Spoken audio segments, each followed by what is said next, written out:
Kvachit pibacham pibati.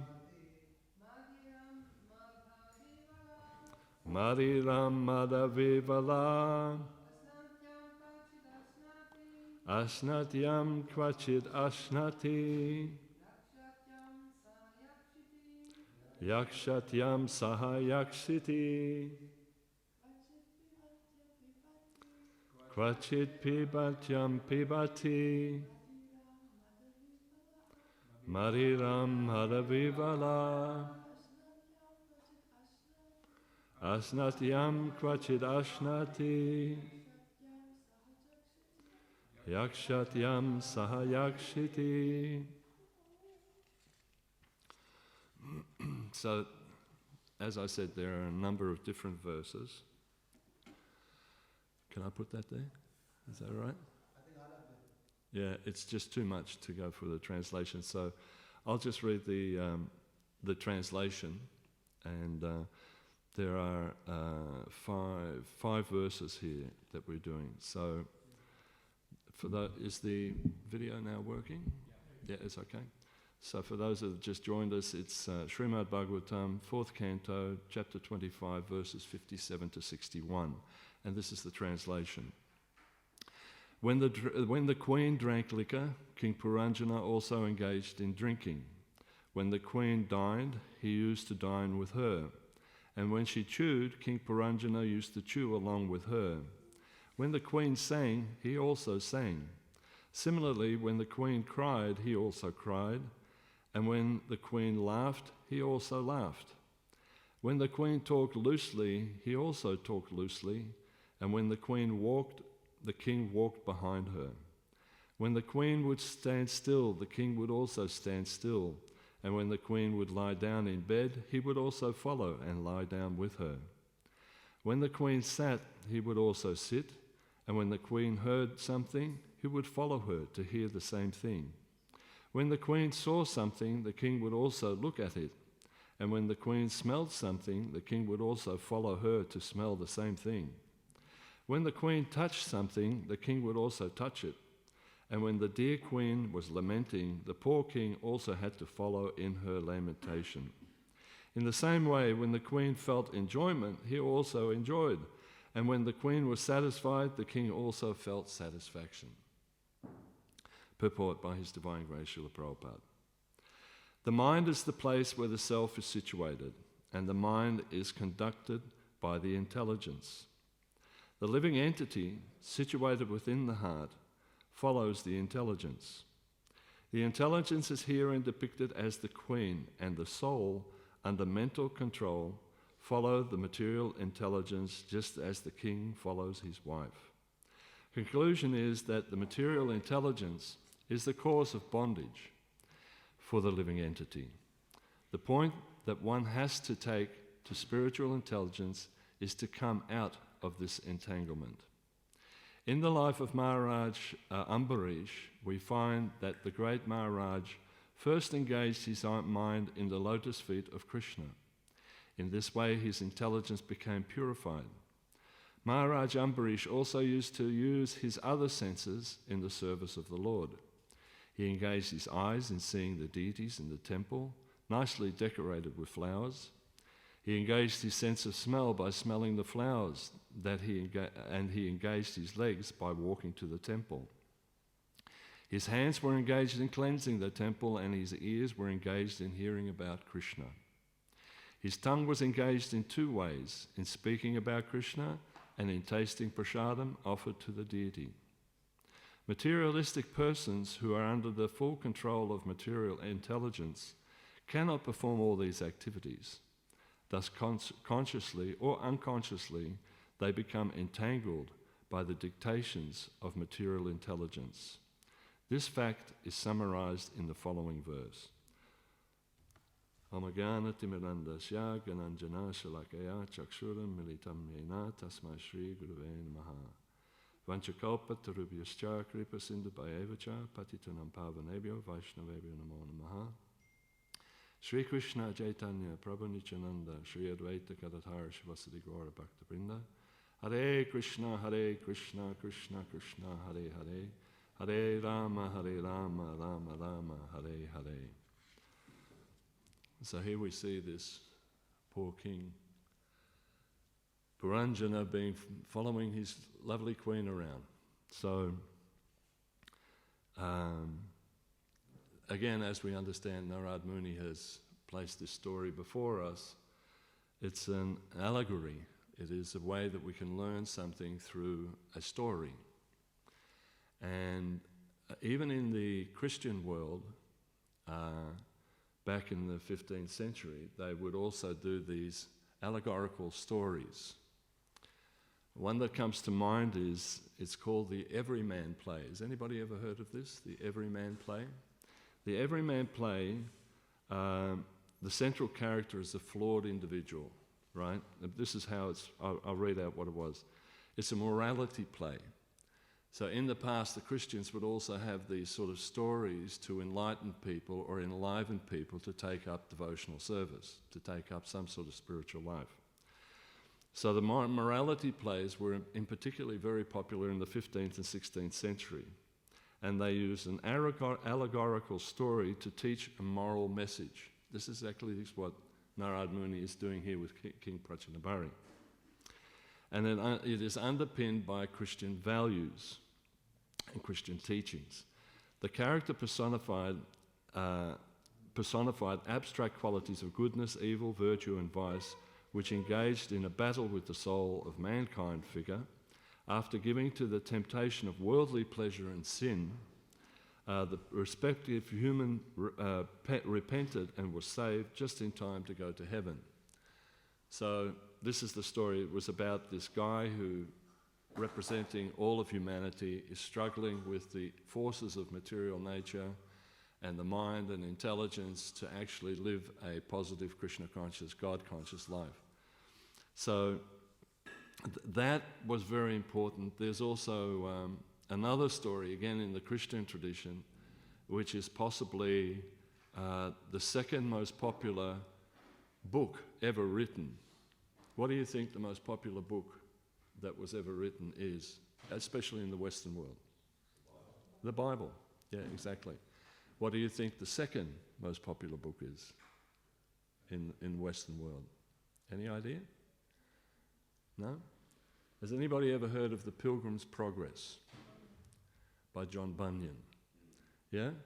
The Pilgrim's Progress is a similar sort of allegorical story about a guy who's living in a very oppressed sort of situation, and through this book that someone has left him, he actually gets an opportunity to search for freedom, to search for enlightenment. And it's a staging where he goes through different stages to find salvation, to find himself, to find out who he really is and how he connects with God. So this is The Pilgrim's Progress. And so it's a hugely popular book. It has been. Obviously, as Kali Yuga is progressing, it's becoming less and less popular, but I noticed recently that there was a cartoon presentation of The Pilgrim's Progress now available that was done by some Christian group. And again, the story is there. It's about material life and how we should break the shackles of material life and follow a life of devotion. So it's interesting that even in the Christian tradition they do this. Now we used to, as devotees, and so these plays were usually done in a public setting. It'd be in the marketplace, or not necessarily even in a hall or somewhere where people would be doing plays and everything. So it would be done in a marketplace where people would gather, and all of a sudden these actors would come together and they would do these stories. So back in the early days of Krishna consciousness, we used to do that as well. So if you would go out on Harinam, all of a sudden you'd stop the Harinam and you would do this little play.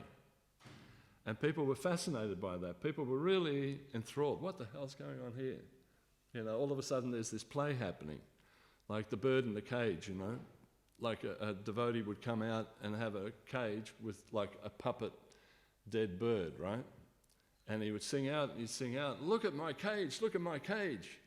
you know, and then another devotee go, yeah, but the bird is dead. Yes, but my cage is really beautiful. Look at how well I've done the cage. It's gold plated, and people would be like, what's this guy on about? And then the story would be, you know, that if you're decorating your body and you're not feeding the soul within, then what's the point of it all? So these were quick sort of plays that we did. And it attracts people. It gets people in, and they become enthralled by the actual acting, and they also become enthralled by the message that you're getting across. And it's all about getting a message across. See, Narad Muni here is a very intelligent person, and he knew that King Prachadabhari would not be able to take the message straight off. Hey mate, you're too attached to your wife. And you know, it's like, what? Get out. So he did this allegorical story to sort of convince Prachadabhari that actually have a close look at yourself, you know, this is not the way to go. And so through this story, he slowly leads the king to a path of self-realization. So all the great teachers in the world have done this. There was another one, we used to do it also at the Sunday feast programs. You know, all of a sudden we would pop out and have a play, you know. One that we used to do, which was really interesting, it was so funny. We used to say, you know, people would be having prasadam or something like that, and then all of a sudden I'd walk in a sort of a John Cleese sort of way. Anybody know John Cleese from Monty Python? Anyway, okay. I would come in as a John Cleese sort of person, and there would be this guy sitting there, you know, an innocent sort of person. He was switched on as to what was happening, but nobody else would be. And so I'd come in and say, good evening, everyone. It's time to pay your air tax. And the guys, everybody go, what the hell's going on? Who's this guy? And then I'd pick on this bloke who was obviously in the know. He was also an actor. And I says, so, Mr. John, whatever your name is, Mr. John Blogg, it's time to pay your air tax. And he'd go, what do you mean? What do you mean? Pay my air tax. You know, and then he'd say, well, you didn't think you got your air for nothing, did you? You know, and then it went on about the whole thing about that everything is coming from the Lord, and somehow or other you have a duty of care because you're renting this body. It is not your body, and it goes into a whole... Then at this stage, everybody's like, stopped eating. What the hell's going on here, you know? And so then, well, you know, if you don't want to pay your air tax, I'll have to cut it off. And they go, what? So I open up my briefcase, and I've got this noose, you know, like a hangman's noose. And I slip it around his head, and I said, time to pay your air tax, and if you're not paying, then we'll have to stop the air supply, you know. And then a devotee bursts in, wait, you know. If he becomes a devotee and renders service to Krishna, is that paying tax? Yes, of course. Everyone has to pay tax to Krishna. And then the message is hit home, you know. So those sort of things were spontaneous, but they were very effective. You know, like people would be here for the first time in Krishna consciousness, and they were thinking, what the... you know. But it stuck with them. It stuck with them. The play actually stuck with them. The first time I came to the temple, one of the first times I came to the temple, they did the stomach, you know, where there's the revolt that they're not going to feed the stomach anymore, you know that play? And I remember they got this red sleeping bag, and Korma was the stomach. And he was wrapped in this red sleeping bag, so he was the stomach, you know. So I never forget that, you know. So plays are really, really important. And in the 80s, 70s, well, 80s in particular, and 90s a little bit when I was a bit younger, we used to do a lot of plays, at least 3 or 4 plays a year. And they all had some sort of a little twist to make people think about God consciousness and Krishna consciousness. So anyway, recently Bhakti and I went to New Govardhan, and we used to do plays like The Buried Treasure, which was all about, you know, Treasure Island, you know, and finding this illusory gold, and now I'm wealthy, and the pirates and everything. And then we had another one which was called I Am the One, about a pop star who thinks that he's so great. Another one was Hansel and Gretel. We did a whole story on Hansel and Gretel. So anyway, the thing was, this was back in the early 80s. And in the early 80s, the Gurukul kids would sit around and they were like glued to these plays, because it's even more exciting than a video or a cartoon, because they're actual people, you know, and it was interactive. And sometimes you'd do a scary thing like in Hansel and Gretel, Aniruddha Prabhu was the wicked witch called Maya. And we did him up in such a way that, I mean, you just couldn't pick it was Aniruddha. And he was horrible, you know, he had a big long nose. Have you seen that one? No? Had a big long nose and a black hat, and he was hunched over and he'd go, my little darlings, you know, and the kids were sitting in the front and they were absolutely petrified. You know, and he would go up to them and, do you want to have some of my gingerbread? You know, and I'd be freaking out. No, you know. So anyway, Bhakti and I went to New Govardhan recently, and these little kids are now adults with their own kids. And they said, you know, Bhakti Prabhu, I still remember those plays that you guys did. They had such a profound effect on my life that they really made me think about Krishna consciousness in a different way. So these plays are actually such a vital, powerful way to get a message across. And Narad Muni is actually, this whole section of the Śrīmad Bhāgavatam is showing the power of this play. And it's basically a story, you know. So there's another one actually. This is called Faust. Anybody ever heard of Faust by Goethe? Goethe. Faust is again the same sort of thing where this guy, is this working? The sound is? Do I need anything with this, or can I put that here, or? Okay. Is that any better for everybody? Sorry, Bruce. Okay. So the other one is Faust by Goethe. And that's based on, again, back in the 16th century, it was a Christian sort of play. And this was a story about a guy similar to King Puranjana who wanted this beautiful woman, but he was old. His body had aged. And he was thinking, how am I ever going to be attractive to this young woman who he fell in love with, you know? And so then the devil comes.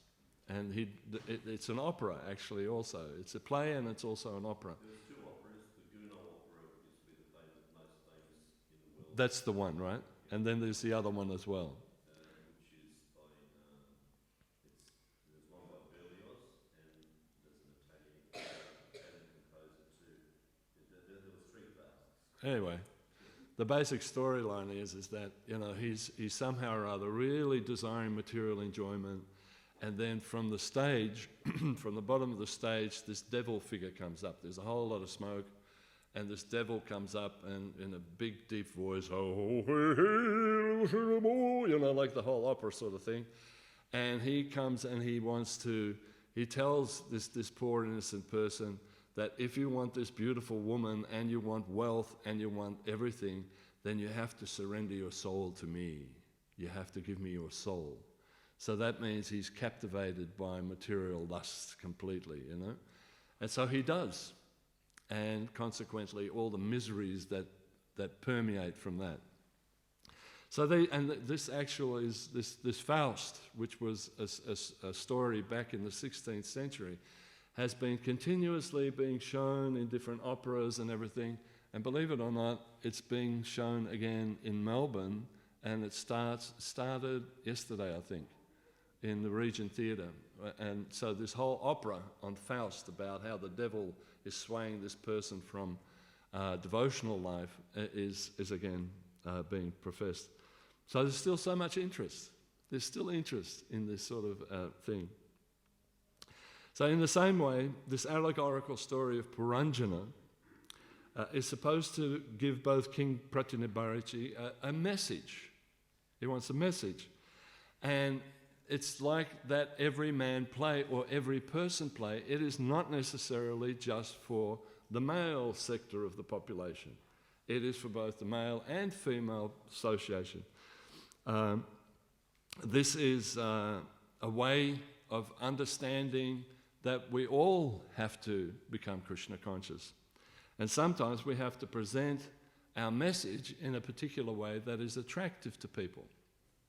So in Krishna consciousness, one of the things as far as growing in Krishna consciousness is we have to start to learn how to actually present the message of Krishna consciousness so people find it palatable. Just like Narad Muni did with King Prachinabhari, he told the story of Paranjana in a way that will influence him, that will entice him to actually live a better life. So in the same way, I remember in the early days in Krishna consciousness, when we first received this wonderful knowledge, we were very enthusiastic, but sometimes you'd be over-enthusiastic, and at a restaurant or in a preaching situation, you would give people the full source straight away. You know, you're not this material body, you should follow these principles, no illicit sex, no gambling. What, you have sex, and all this kind of stuff. It's like, so we had to moderate how we present Krishna consciousness. And that's a question of becoming mature and understanding and learning. How can I present this message to other people in a way that doesn't turn them off and encourages them to actually become devotees? So there's an art to that. And you have to learn how to do that. And you have to suss out the person that you're speaking to and how to deal with that person and deal in a way that won't offend them immediately, but encourage them. And in Krishna consciousness, what do we simply want a person to do? The basic thing that we want a person to do is what? Anyone? Huh? Chant. Try chanting. The first thing, like when we do the Bhagavad Gita card readings, right? And a person comes to us and they've got so much misery, they've got this, they've got that. The simple thing is, look, have you ever tried this japa meditation to chant Hare Krishna, So that's the first thing. That one, and the second thing is what? Prasad. Two big things. Chanting, prasad. So if you can get a person to chant Hare Krishna, and you get a person to offer prasadam, offer their food to Krishna, and that doesn't mean that necessarily a person has to straight away do, the whole arati and offering like that. Even if in the early days they can just remember before they take their meal, and we encourage vegetarianism, which has to be make people understand that, a vegetarian diet is what Krishna likes. There's no violence in that, and that we have to offer our food like that. So they're the basic prominent things that we have to present to a person. And then, as a person advances and grows, then we can actually add more things to it. So this is important. So Narad, the story of Narad Muni, in another sense, we've heard, and Gangeshwara was giving a wonderful class yesterday, we've heard about this queen where the king is following the queen around all the time. And so this story is not a story downing women at all. And some people may perceive it as that, that this is somehow or other minimizing women, or that women are a source of enticement. In fact, what it represents is the woman, queen, represents material intelligence, which is applicable to all of us. We're all affected by material intelligence, as well as men and women, and we should utilize the mind to actually grow in Krishna consciousness. And this is supported in Prabhupada's purport. So this story is meant for everyone. Now the issue arises sometimes, which is being discussed at times within our movement, the role and position of women within ISKCON and the broader community, and it can be at times controversial. As Gangeshwara Prabhu was mentioning yesterday, that we have to be very sensitive in this area. So there's, you're no doubt aware that there is the whole women are advocating that they should also be Diksha Gurus. That's now part of our tenets of ISKCON, especially in the Western world, but there's still controversy in that. And when I do my interfaith work, that's one of the big criterias. People ask me, in Krishna consciousness, are men and women equal in every way? And I said, yes, we're very much so. A woman can do anything that a man can do, as far as deity worship, anything. They can become priests. And sometimes my colleagues in other traditions,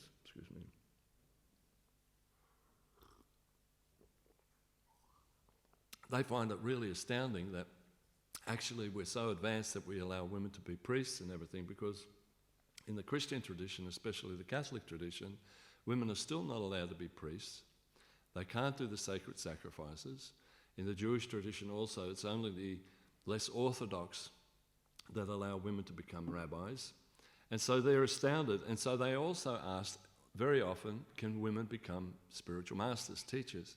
And now we can wholeheartedly say that, yes, women can also become spiritual teachers. So there's this controversy. And sometimes also there's controversy as far as some of the passages within Bhagavad Gita or in Śrīmad Bhāgavatam, which may be confusing to some people as far as minimizing the importance of women and so on and so forth.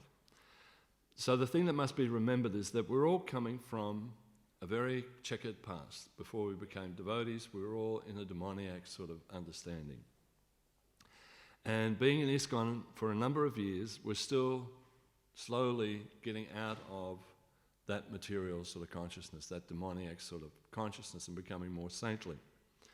It's a cleansing process. Krishna consciousness is a cleansing process. So we've all been, this is the one thing that people sometimes forget because we understand reincarnation, we have all been both men and women in different lifetimes. So we've all had a chance to be male or female, so it's not a big deal. In this lifetime, if you're in a woman's body, that's your lot. If you're in a man's body, that's your lot. So, and basically, again, as Prabhupada has pointed out in so many places, we are living in a night and day dream. Sometimes you may have a dream, and in that dream, you may feel like you're a woman. Anybody ever had a dream, a man, that you've become a woman in a dream?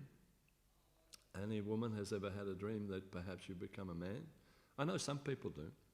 So we've had those opportunities. And so Shakespeare used to say that actually, because of this fact that everything is both a night dream and a daydream, everything in life is simply but a play. We're going through a particular role in this life. And in this life, our role is Bhakta Das, 6'5", 142 kilos. That's my role. I have to play that role. And I'm a devotee. And so this is that progress of coming out of that understanding that I'm not this material body, I'm not male, I'm not female, I'm a spirit soul. Now, in the past, unfortunately, within our society, women were exploited, and their positions on the basis of scripture were exploited. And when in fact they had no spiritual when the man had no spiritual qualification to lord it over anyone, they would lord it over some of the ladies in our movement, which was disastrous. This was not Prabhupada's mood at all. He saw both men and women equally and said, my disciples, my women disciples are as good as the men disciples.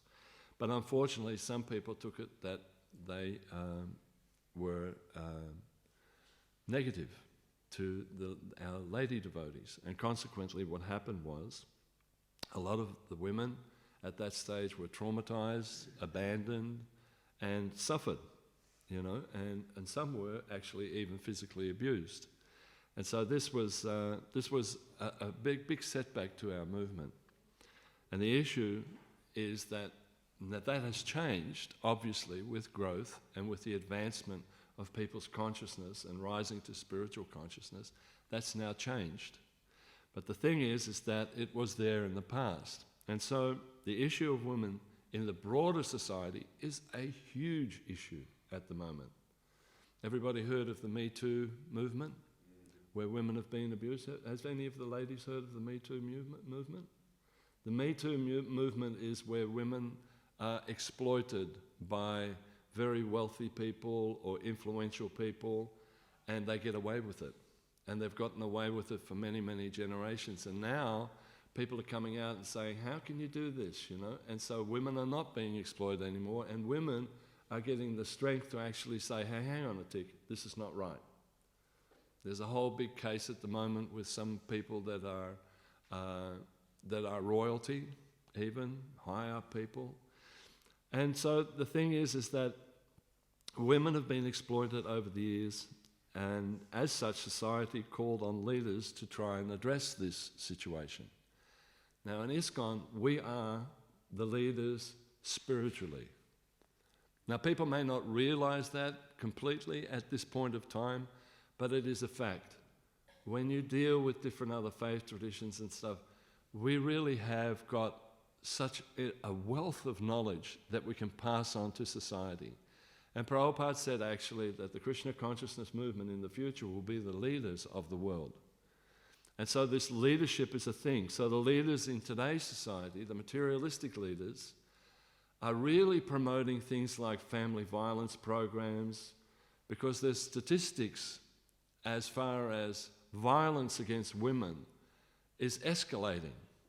It's actually, I can't remember the exact, maybe you can, John, the exact proportion. I think it's something like 1 woman a week dies because of family violence. Some incredible amount. The figures are high. It's never been, abuse against anybody's never been acceptable. No. Men or women. Yeah. Men are abused as well. But it's a small fraction. It's a small fraction. And women are actually dying because of family violence. So the leaders in today's society are saying enough is enough. And with sensitivity, they're trying to address people to come up to a level of understanding that, everyone is equal and everybody has to work together, and you cannot abuse just because you have a particular power. It's really interesting sometimes how a power shifts. And it's interesting, I heard recently that in the 17th century, men used to grow beards for the purpose of showing a woman that she couldn't do that. So it was like a sexual prowess thing, So men would grow a beard and say, I'm the male, and that was linked to somehow their virility. So a man would grow a beard and say, look at me, The funny thing is that women are also able to produce babies, which men can't do, so it's like, come on. So this was an interesting thing. So they made the analogy that growing a beard was like, you know how a peacock has its peacock fan, and when it tries to attract a lady, it spreads out its peacock feathers and shakes around like this.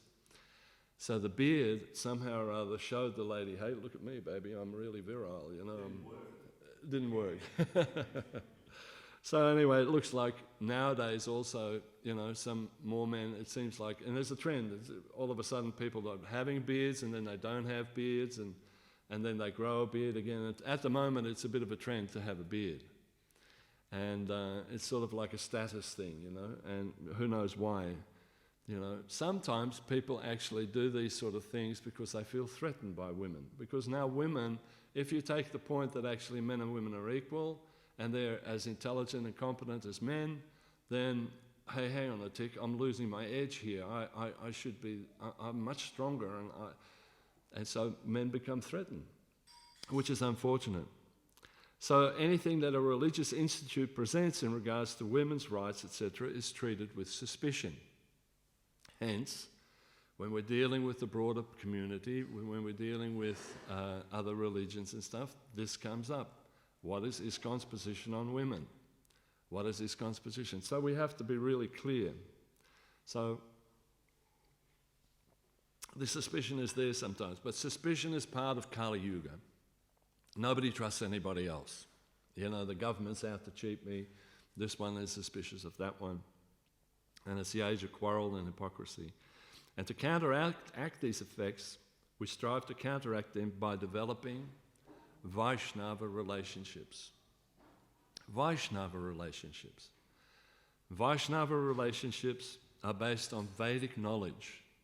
So you imprint this Vaishnava relationship on your intelligence. Vaishnava relationships. Vaishnava relationships are love and trust, which are based on faithfulness, loyalty, and chastity. So Vaishnava relationships is based on love, in that you love the Lord and you love His creation. You trust that the Lord will look after you in any situation. And then it's based on having faith in that, having faithfulness, and having loyalty, and also chastity, being chaste. So chastity to our vows of obedience to our guru, to our spiritual teacher. Having chastity for that, following clearly our guru and our gurus, our param gurus, our shiksha gurus, having chastity and the vows of obedience to Krishna, and having a chastity with other devotees, being chaste with other devotees, loving and respectful but chaste. And if you have a life partner, being especially chaste and respectful to your life partner, in marriage. Actually, it was really interesting when Bhakti and I got married. How many years ago, Bhakti? Over 41 years ago. And the spiritual master at that stage said, okay, your name is Bhaktidas and your wife's name is Bhakti Devi Dasi. And he turned to Bhakti and he said, and if he ever deviates from Krishna consciousness, you are to become like a tiger and bring him back. So I can't deviate because Bhakti's a pretty powerful kid, She'll just, if you hear her growl and you think, oh boy, I better get back in line, So this is the role of a man and a woman in marriage, that you support each other, that you work with each other. And if one is going off the rails a little bit, that is becoming a little bit too entangled to material sense gratification or whatever, it's the duty of the other person, whether male or female, to say, hey buddy, get back in line. So, and our guru said, at that stage the spiritual teacher said, huh? If you're lucky. Well, it's not actually luck. There's no such thing as luck. We make our own luck. We make our own destiny. But if you pray to Krishna and if you stay in this Vaishnava relationship mood, then you can actually develop it. So there's that thing by Narottam Das Thakur, Hare Guru Vaishnava Bhagavata Gita. If we remember that verse alone, that thing will help us through our life. Hari Nam, Hare Guru Vaishnava Bhagavata Gita. They're the 4 principles that we should live by. We must be true to the scripture, right? To Gita and the Śrīmad Bhāgavatam and any of the literature, must be true to that. We must be true to Krishna himself, to Hari, Hari Guru Vaishnava. We must be true to Hari, Krishna, to the deity form of the Lord. Vaishnavas, we need the Vaishnavas in our lives. We need to have support of people that are like-minded. Hari Guru Vaishnava, Bhagavad Gita, Hari Nama, Bhagavad Gita, we need that. We need the support of the Vaishnavas. We must work together to be able to actually, birds of a feather flock together, they say. And so thereby we need that association. The material world actually is full of enticements at this present stage. It has never been so easy for people to go off the rails. In King Paranjana's time, in King Prachinabhari's time, there were some principles still there. But today, for a devotee, there are so many enticements. We simply look on the internet. We simply drive in our cars. We simply watch the news or switch on a TV or go to a movie, and we're enticed over and over and over again by demoniac forces that are actually encouraging us to live a sinful life. And so as devotees, somehow or other, we have to bring it back. And the best way to bring it back is to have that association with other devotees, to somehow or other stay close with other devotees. And you can have fun, you can do things, but just to understand that this person I'm associating with has principles, follows the Krishna conscious principles, and is also endeavoring for Vaishnava relationships. Those qualities of love and trust and respect. So if that association is the most important when we're dealing with the relationship within marriage, within the person of the opposite sex, that relationship, we've chosen a relationship with someone for the rest of our life. And there's a level of intimacy and a level of association that's so intimate that you have to be on good terms with that situation. for the rest of our lives. So that relationship also has to be based on Vaishnava relationships. Everything has to be done on a Vaishnava relationship. So Srila Prabhupada quotes, the conclusion is that the material intelligence is the cause of bondage for this living entity, the material intelligence. This point is that one has to take spiritual intelligence to come out of this entanglement. So you encourage each other to get out of this material entanglement. Prabhupada then goes on to explain the story about Maharaj Ambarish. And Maharaj Ambarish was a great devotee of the Lord. And he said, you have to be like Maharaj Ambarish. The last part of that purport was, Prabhupada was saying that you have to become like Maharaj Ambarish. Ambarish Maharaj, he walked to the temple, he smelled the flowers of tulsi and the garlands, he saw the deities. His whole life was just captivated in Krishna consciousness. So this should also be our life. The story of Maharaj Ambarish is really good, and I just wanted to read out for those that don't know the story of Maharaj Ambarish, this is the story of that great saintly king. He was a king also, like Prachidabhari. He was a king, but a king who was completely surrendered to Krishna. So, in our scriptures and epics, many interesting and colourful characters appear. One such character is Rishi Durvasa. Everybody heard of Durvasa Muni? Durvasa Muni was a great, powerful yogi, but he's always been a source of confusion for me. And it's one of those things that you sort of think, okay, well, maybe in the future I'll understand this. Because he was actually a part manifestation, or it's said that he was part manifestation of Lord Shiva. And he was a famous and glorious saint known for awesome powers of austerity and asceticism. But he also had this quality of being explosively angry. He could get angry really quickly. So I haven't met... I beg your pardon. My wife commented, something like you. No, that's why it's a perplexing thing for me. I'm a conditioned soul, Bhakti, but this is a great saintly person, you know. And this great saintly person, somehow or another, was still afflicted by anger. You know, he'd get angry at the drop of a hat. And everybody knew that. Oh, he's a great saint, better. There were some sannyasis actually, even in ISKCON, that people feared because they used to get angry. And we, you know, anyway, we won't go there. But it was interesting. It used to be quite interesting when people were feared. So Ambarish Maharaj was a king of the Ishwaku dynasty. Anybody know what the Ishwaku dynasty is? Can anybody tell me? Famous dynasty. Yes? Ram, Lord Ram. He was in that same dynasty, the Ishwaku dynasty. Okay. So, Maharaj Ambarish used to observe a Ekadasi fast very religiously and rigorously. And his Ekadasi fasting would begin on the previous evening itself. So he'd start the Ekadasi fast. On the evening prior to Ekadasi, he would partake only in fruits and milk and fast for the whole next day at Ekadasi and break his fast according to the regulations at the right time early in the morning of Dwadasi, the following Ekadasi. Okay? So now, if the fast is not broken at the proper time on Dwadasi morning, the entire Ekadasi fasting is considered invalid. This is for a previous age. Remember this. We're lucky if we can get through a whole day and fast, you know, on Ekadasi. And Prabhupada never made that big a deal about breaking fast exactly on that time, or you'll lose all the potency of the Ekadasi. So we're not that much worried about it. And again, Prabhupada is so amicable that he could work that sort of for us. But anyway, here we had Maharaj Ambarish, who was a powerful yogi, powerful personality.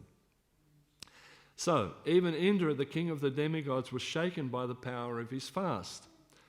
Always anxious about losing his throne to a more worthy candidate, an edgy Indra requested sage Durvasa to visit Ambarish, hoping that the visit would somehow or other cause trouble for Ambarish.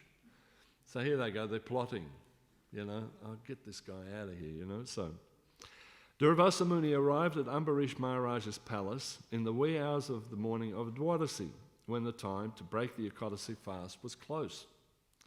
The sage came with hundreds of disciples, because he was so popular, hundreds of, actually it was thousands. He informed the king that he and his disciples were heading to the river and they would be back after ablutions, and requested adequate arrangements be made for their repast. So have something ready for us when we're coming back. Make sure you've got some yummies, some prasadam for our group. So Maharaj Ambarish was in a quandary. Holding the sage in high regard and well aware of his famous temper, the king gave instructions for the preparation of a sumptuous meal and waited for the sage's return. However, Durvasa Muni was delayed. The sage, who loved to test people, he liked to test people,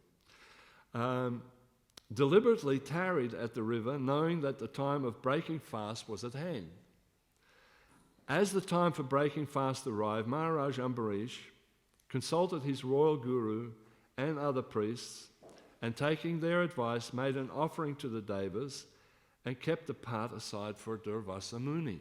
So he did the right thing. He was very important. He wanted to leave, but he then proceeded to sip a little water as a token of breaking the fast and continued to wait for the sage. So he thought, I'll just sip a little bit of water and then wait for the sage. But he'd done his duty and broken the fast. Durvasa, on his return, was enraged to find that the king had not waited for him and he was being given a part of what was already offered to the devas. What the hell is going on here? He was very upset. In anger, Durvasa Muni created a demon called, can anybody remember? I couldn't remember. Can anybody remember the demon that Durvasa? Any scholars here that can remember? Kritya. Kritya was a really demonic. I mean, if you see some of the demoniac creatures that they have on television and on video nowadays, this guy was just the epitome. You know, he was just like, rah. So he was a fearsome demon and ordered him to slay the king. So here this demon comes out. Okay, slay the king.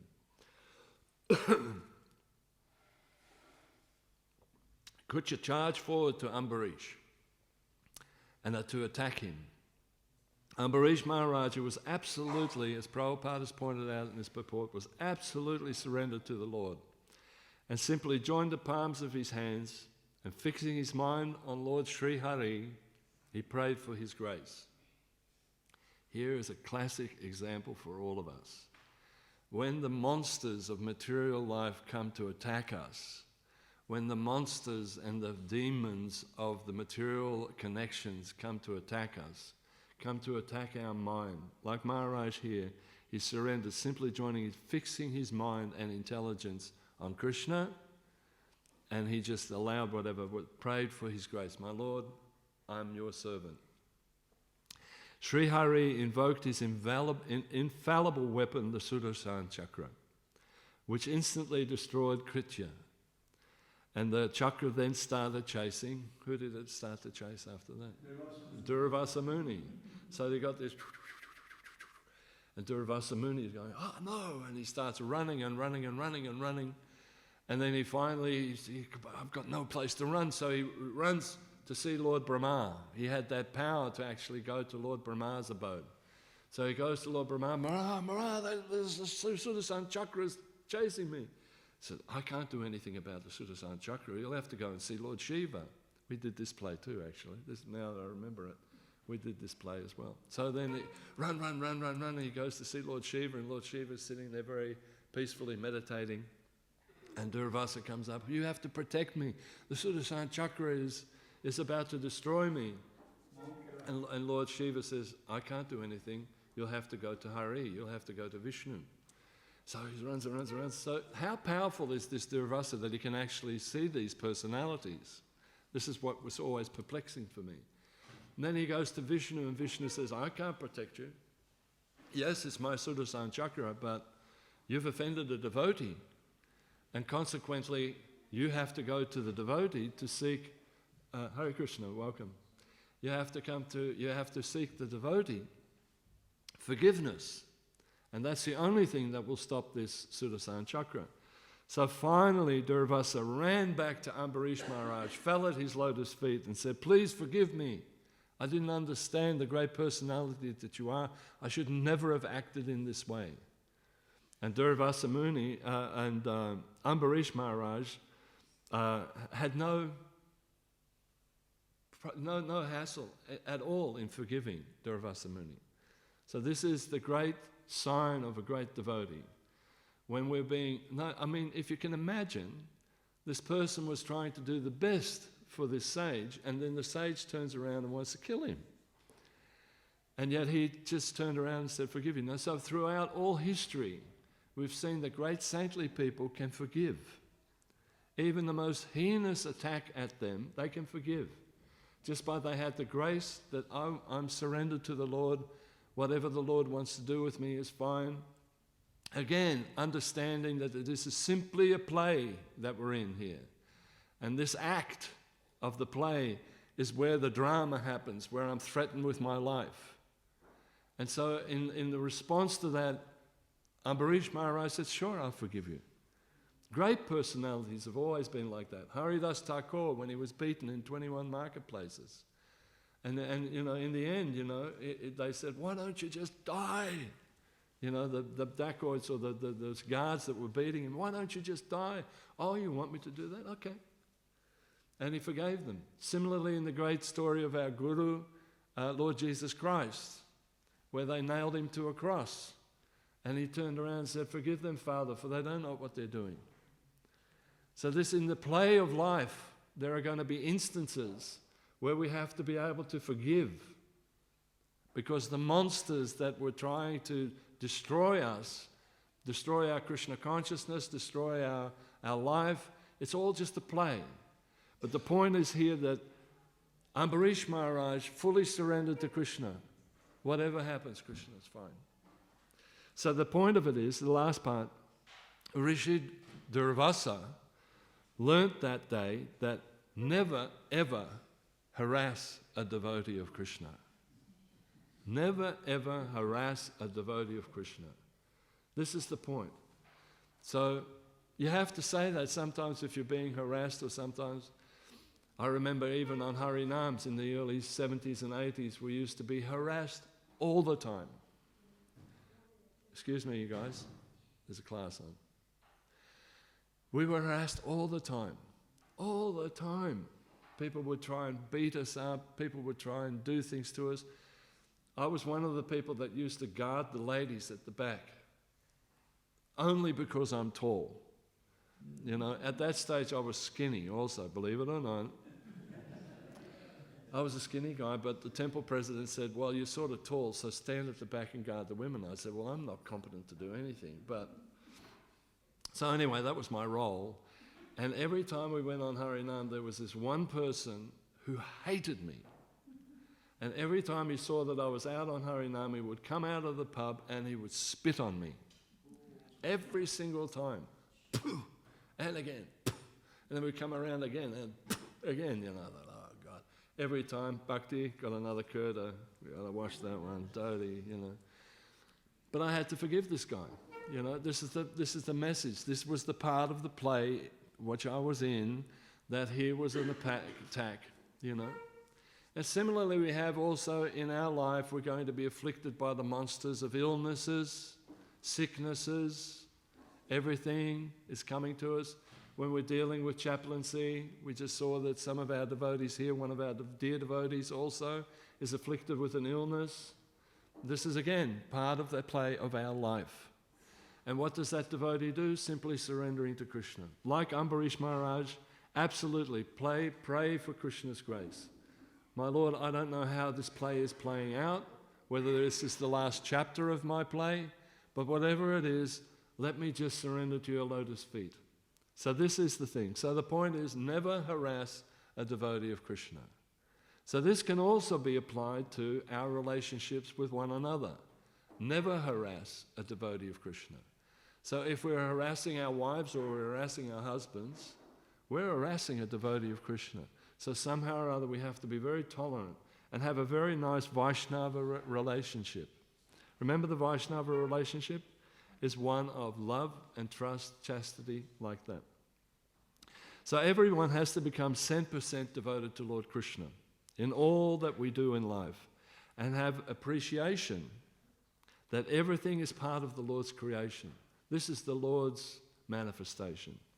And as such, the part of the Lord, we must honor every aspect of the Lord. Krishna speaks about his energies in Bhagavad Gita: earth, water, fire, air, ether, mind, intelligence, false ego. All these 8 constitute my separated material energies.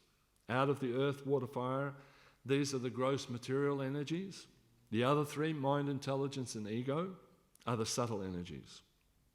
And apart from these, Krishna says, besides these, O mighty armed Arjuna, there is another, a superior energy of mind, which comprises the living entities who are exploiting the resources of this material inferior nature. So we are all prisoners stuck in this material. Our play is that of a prisoner in this captive world, right? And somehow or other we have to play the part and work our way out of this play. And the way we get out of this play is full surrender to Krishna. The superior energy is the Jivatma, which is eternal, full of knowledge and full of bliss. That's our real position. Through the soul, though the soul is part of Krishna, it is temporarily covered. We're covered in this illusion by these 8 elements. The soul, in actual fact, is part of God. And that part of God is looking for the ecstasy to be with God. Not to be God, but to be with God. That is the real ecstasy. And when the soul forgets its relationship with God, it tries to look for pleasure through the ego and the intelligence. It's really interesting, you know, and we're so fooled by it. The soul searches out for something to enjoy. You know, the ear is constantly searching out, what can I hear that's nice? So many different things, and we're bombarded. And the mind, you know, this first the senses come into it, right? So we're driving around or we're on the internet, and all of a sudden we see a picture that's enticing. It could be some food, it could be another person, and all of a sudden the mind goes, oh, look at this. And then the allurements of today are everywhere. So then the senses, then the mind goes, oh, you could enjoy that. And then the intelligence has to kick in. And that's where Krishna conscious intelligence comes in. Because the intelligence then relates that situation and says, hang on a tick, yes, there may be pleasure, but there may also be pain. So from Vedic knowledge, from Krishna conscious knowledge, we say, hang on, I don't want to be a part of that. An analogy that's given is like a razor blade covered with honey, right? So the mind goes, the senses go, honey, I like honey. You know, there used to be the bear, Yogi Bear. You guys know. Some of you may say it. Yogi Bear was always addicted to honey. You go, ooh, honey, I like honey. So anyway, if you can imagine this razor blade with honey on it. So the senses go, honey. Mind goes, yeah, honey, you like honey. You want to have honey. But your intelligence goes, hang on a tick, that's a razor blade. If I go and lick this, I'm going to get hurt. My tongue is going to get cut. So it's not the best idea to do. If we don't listen to that good intelligence, what's going to happen? You're going to cut your tongue. You may get a little, oh, yum, right? So we have to listen to our intelligence, our good intelligence. Our bad intelligence may say, yes, that's okay. You'll get the pleasure of the honey, and there may be a little cut, but the wound will heal very quickly. There has to be pleasure, there has to be pain. How often have we heard that in the material world? There's a little bit of pleasure, but for every little pleasure there's pain. If there wasn't pain, how could you appreciate happiness? That's that Faust coming up. You know, the devil. So many people say, oh, you know, I did this action because the devil made me do it. Some other outside force made me do it. Well, actually, that devil comes up. That devil is material intelligence. The devil is the mind, our own mind. And our senses are saying, yeah, we want to enjoy, you know. And then the mind goes, yes, you can enjoy this and that. And material intelligence says, don't worry about it. Happiness, distress, you may be a little bit happy now, but later, you know, there might be some distress, but that's not a big deal. Yes, you're going to grow old, but you're going to grow old happy, and you'll be in an old people's home, but it'll be a lovely old people's home. And when you pass away, it won't be that bad. Believe me, It's not like that. People suffer like anything at the time of death. And without spiritual knowledge, without the grace that Maharaj Ambarish had, surrendering everything to Krishna when death was coming, you are lost. And your intelligence will fail you. You've sold your soul to the devil. And you again have to come back to this material world. Again and again and again. Next act, next play, this time, well, my friend, you were in such a nice human male body in this one. Next lifetime, we'll give you a lovely body of a woman. You were so negative, and you were also was thinking so much about women. Here we go. You try a woman's body for a change. And then in that part of the play, you have to then act as a woman. But we are not men, we are not women, we're not black, we're not white, we are spirit souls, Jivatma. And we've got to get out of this. So play the game. Now there's another thing as far as the game is concerned.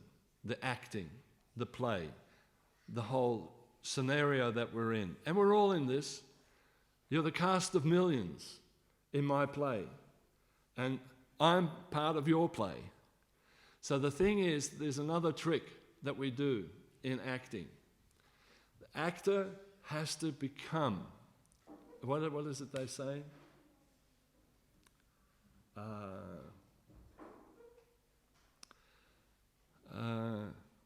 What is it that they say again? Act it until you are it. Right? Fake it till you make it. That's what I'm after. Thanks, John. I'm glad you're in the class, mate. You're such a help. Fake it until you make it. So the intelligence will tell you, fake it. Be Krishna conscious. Have a Vaishnava relationship. And you say, well, I'm not a pure devotee, Prabhu, I'm not. Don't worry about it. Fake it till you make it. Just be loyal, be chaste, be respectful, be trusting, be loving. Use your intelligence. And the intelligence with Krishna conscious knowledge will entice you to follow through. And then all of a sudden, by playing this game, fake it till you make it, then all of a sudden you are not anymore attached to this material body. You are not anymore connected to this material body. And you're home free, even while you're in this material body. And it's all by the grace of His divine grace, Srila Prabhupada, and the Vedic teachings. Go back home. Finish this cycle of birth and death. This is our duty. Finish this play acting. Don't be part of the night and daydream anymore. Just go back home. And be enticed by the message of the Shastra, by the message of the great teachers, that this is not worth our while to stay here. We have a far greater opportunity for enjoyment and spiritual enjoyment in a Vaishnava relationships. And so especially, take shelter of Hari Guru Vaishnava, Bhagavad Gita. Take shelter of that. And in this difficult world, as I said, there are so many enticements. And to have equal Vaishnava friend in your life, an equal Vaishnava friend in your life, in Krishna consciousness, in a Krishna conscious marriage, is of the greatest benefit. Those of you that are not strong enough to take up the role of a single person as a sannyasi, to actually have that spiritual Vaishnava equal relationship with a Vaishnava partner is the greatest benefit, because one will help the other. Oh, I'm down a little bit, I'll pick you up. Oh, you're down a bit, I'll pick you up. Working together. Working together. And when one is going off the path a little bit too much, then become like a tiger and say, hey, get back in line, fella. Stay Krishna conscious. Don't lose the point. So fake it until you make it. Can we do that? Remember, it's an act, okay? You don't have to, we wake up in the morning, and as an actor, we've come out of one play, our dream, and that's been really surreal and really freaky and all that kind of stuff. And you are 100% into that dream, correct? You can't remember the body that's lying back in the bed. So now you wake up in the morning, you're shaking off, you're moving to the next play. This is the day play, the daydream. And there you are in the mirror. This is the body I've got. Okay, hair is right, lipstick is on, da-da-da. Let's go. But we act in a Krishna conscious way. We use our intelligence in a Krishna conscious way. In a Krishna conscious way, we control our mind, we control our sense gratification, and we do everything for the service of Krishna, and we associate with like-minded people. That's our part. Any comments or questions at all, Prabhus? Yes, Prabhu? You were talking about positions of the women in the society, so just a thought came in my mind. Like I was listening on lectures, and they mentioned like in any government, there are the three main key departments, like the defense, the finance, and the education department. And in Krishna government, all three key portfolios are being held by the women. So defense is the Durga Devi, finance is the Lakshmi Devi, and education is Saraswati Devi. There you go. Exactly. Exactly. And the most important one is which? Money. Money. And Draupadi was a classic example of that. You know, she was actually the power behind the Pandavas. Draupadi was the power behind the Pandavas. She controlled everything. She controlled the money. All the Pandavas had to come to her and say, can we do this? I said, no, we can't do that. Can we run the kingdom like that? No, you can't do that. Yes, you can do that. And generally speaking, in most households, but it can flex variable, a woman is far more frugal with money, generally speaking, in this lifetime. But it varies, you know. Like I carry over something from my female body in past lives in that I like cooking. So it's all varies. It's all different like that. Any other comments or questions? Yes, Prabhuji. Sometimes you feel very fired up in devotional service.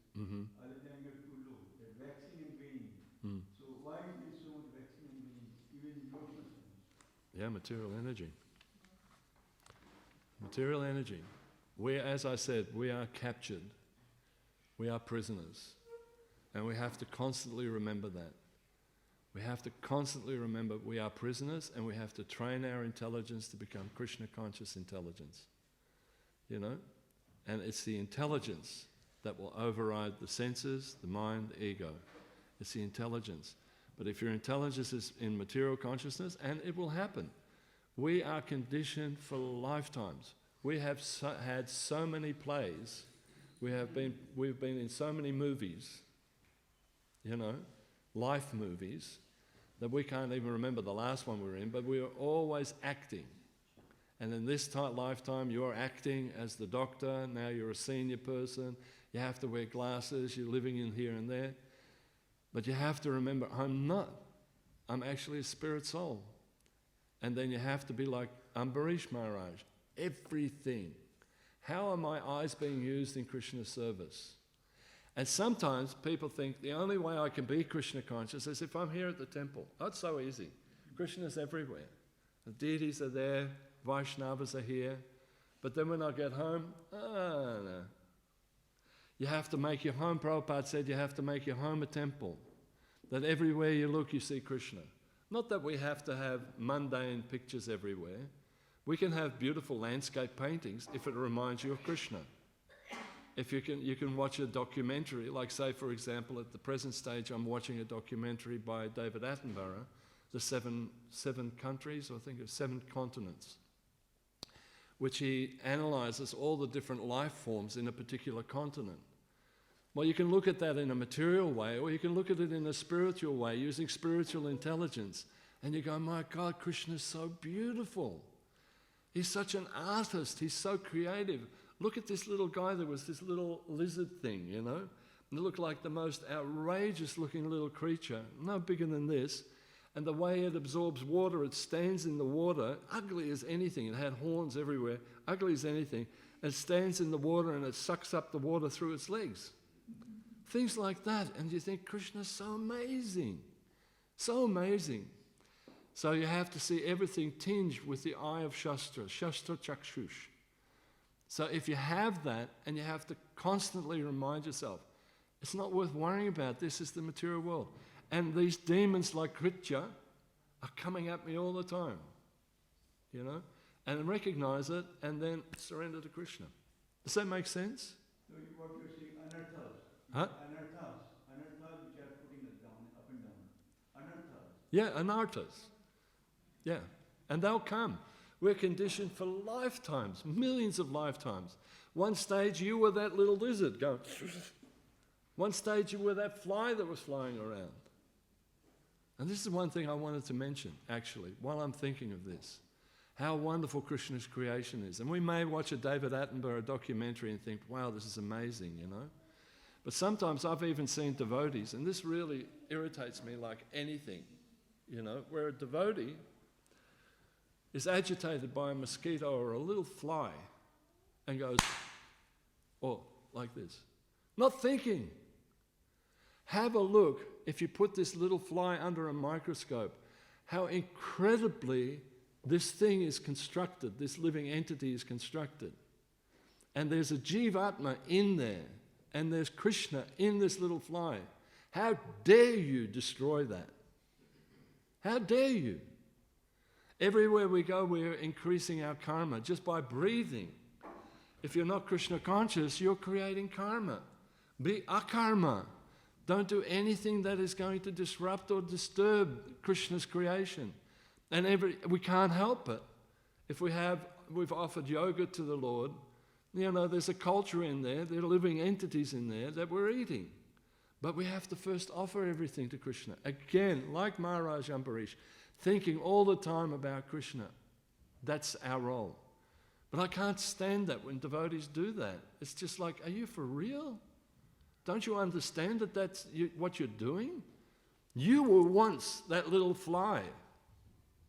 And some people find this really hard to understand. You were once that little fly. In your 8,400,000 species of life, you've been through it. Now you have this human intelligence. An animal can't use, it's locked into material intelligence. It hasn't got free will to switch, to put the switch. I choose Krishna consciousness. I choose devotion. That's only the domain of a devotee, of a human. A human has that opportunity to see everything in relationship to Krishna, to hear everything in relationship to Krishna.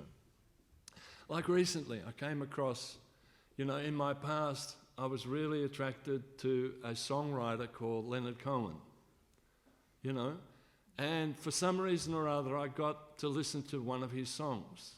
Now when I was a karmi, when I was a non-devotee, I listened and I had no thought of it. But then this time I listened to this song called Lover, Lover, Lover, Come Back to Me. Now when I was a non-devotee, I thought he's talking about some girlfriend that he had. Lover, lover, lover, come back to me. It's not. He was talking about Krishna. He was talking about God. If you listen to the words of that song in a devotional mind, you hear that actually I left you for so long. I turned my back on you. But you keep telling me, lover, lover, lover, come back to me. And that's so powerful. Krishna is calling us back. You are the lover of Krishna. Krishna is your lover. And he's pleading with us, lover, lover, lover, come back to me. So whether Leonard Cohen actually meant it to that depth, from a Krishna conscious point of view, using Krishna conscious intelligence, that's how I read it. And it inspired me Krishna consciously. I've visualized Krishna calling out to me, Bhakta, lover, lover, lover, come back to me. Does that make sense? Another comment, Prabhu. Yes, Nanda? Yeah, this is a question. You were mentioning about fake it till make it in spiritual life. Mm-hmm. So how far can one take this fake it till make it? Yeah. Lord Vishnudev, he mentioned in the 5th canto that one should not become a father, a mother, a spiritual master, or even a worshipper of God if one cannot deliver one's dependence from the cycle of birth and death. And we also see in Krishna consciousness, there's been a lot of gurus, sannyasis have maybe Yep. down because maybe they were faking it. So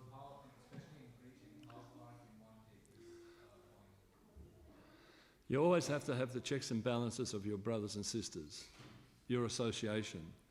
And if you're becoming... The question is that I mentioned in the class, fake it till you make it. And some devotees may have in the past faked it to such an extent that they weren't really there and have left. Well, that's possible for all of us. But when that person was acting in good Krishna conscious power, it was just as valid. Say, for example, I've got a classic example. I'm not going to mention any names, but this devotee had the most beautiful Sankirtan voice, right? And he put out so many... He was a guru. And then he fell away in a horrible way. Yet, and some devotees said, well, I won't listen to that person's songs anymore. But yet, when you hear the songs that he sang at that time, he was faking it until he make it, right? He was sincerely trying to be as Krishna conscious as he could. And even I hear that song that he sings now, it's inspiring to me. Even though the personality at that time is not the same personality that he is now, at that time, it made all the difference. So again, you'll have checks and balances as well. You have also people that perhaps act like a pure devotee, and we used to call that PD syndrome, pure devotee syndrome, where I'm so pure. It's a false ego. So it's not really faking till you make it, because if you have to follow through and just be Krishna conscious. So that also means you have to be humble, you have to not be influenced by the ego. It's a difficult acting job, I'll tell you. You can't really fake it till you make it. You really have to work at it. And when you work at it, you're Krishna conscious. Does that answer your question a little bit? Okay, thanks, Prabhu. Yes, Prabhu. On the same part of faking and making, how do we know who is faking and who is making? Does it make any difference? Does it make any difference?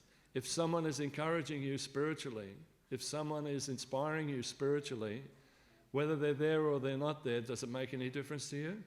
If you see someone being loving, if you see someone being truthful, if you see someone being respectful, if someone's really trying to be Vaishnava, you know, and in their heart they still have so many material desires, but they're trying the hardest they can, does it make any difference to you? You just become inspired by them, by their loving relationship. If it's not based on false ego, and you're intuitive as well, there's Chaita Guru within. And Chaita Guru within will tell you, intuitively you'll know, oh, this guy's faking it. There's some ego there. But if it's genuine, he's trying to follow and be a Krishna conscious devotee, and he's a good actor, he's won me over. So what's wrong with that? That's a wonderful thing. If it's inspiring and increasing your Krishna consciousness, that's great. Does it make sense? Yes, John? When we look at fake it till we make it is the destination, but the fake it can be more important because that's the journey. You got it. Exactly. You got the message, yes. Any other questions or comments? Thank you all very much. Prabhu's, again, Nanda Mandir, thank you very much for allowing me to give a class, Prabhu. I owe you one. Hare Krishna. Srila Prabhupada ki, Yantaraj Śrīmad Bhāgavatam ki, Gaura Premanandi.